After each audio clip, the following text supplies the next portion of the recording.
राउरकेला खबर राउरकेला इस्पात कारखाना संप्रसारण को नहीं मान्यवर केंद्र इस्पात मंत्री एवं भारी शिल्प मंत्री श्री एच.डी. कुमार स्वामी एक दुईदिनिया राउरकेला गस्तरे आसी इस्पात कारखाना परिदर्शन करथिले।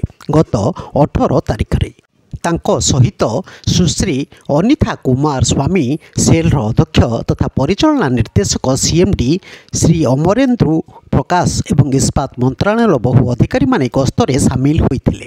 केंद्र इस्पात मंत्री को राउरकेला विमान बंदर में भारत सरकार केंद्र आदिवासी व्यापार मंत्री श्री जुएल ओराम और रघुनाथपल्ली विधायक श्री दुर्गाचरण तंती आरएसपीओ बोकारो इस्पात कारखानार भारप्राप्त निर्देशक Shri Alok Verma CISF DIG Shri Ratan Kumar Rourkela SP Nitesh Wadhwani RSP समस्त ईडी और स्थानीय जिला प्रशासन और वरिष्ठ अधिकारी माने हार्दिक अभिनंदन जणाइथिले और मंत्री को गार्ड ऑफ ऑनर प्रदान करा जायतिला। मंत्री एच.डी. कुमार स्वामी श्री जुएल ओराम और रघुनाथपल्ली विधायक दुर्गाचरण तंती एवं अन्य मान्यगण्य व्यक्ति माने कारखाना परिदर्शन रे जाई ज्ञानार्जन एवं विकास विभाग मॉडल रूम पाखरे पहुंचीथिले। सेठारे कारखाना विषय अवगत करा परे से SMS2 को परिदर्शन रे जाइथिले। सेठारे अत्याधुनिक कास्टर 4 रो उद्घाटन करथिले।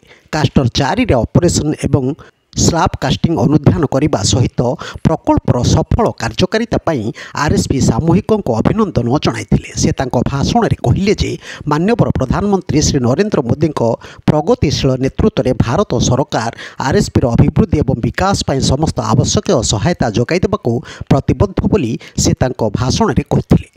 श्री अमरेंद्र प्रकाश यह अवसर में निजर वक्तव्य रखी आरएसपी प्रशंसा करथिले।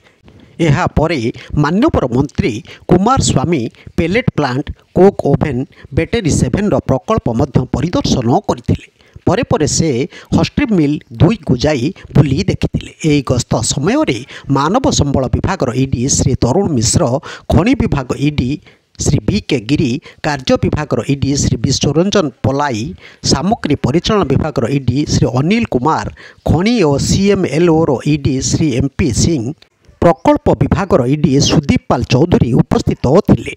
ब्यूरो न्यूज ओडिशा कथा यूट्यूब चैनल को आपण माने देखुचंती मतामत दियंतु, लाइक करंतु, सब्सक्राइब करंतु और शेयर मध्य करंतु।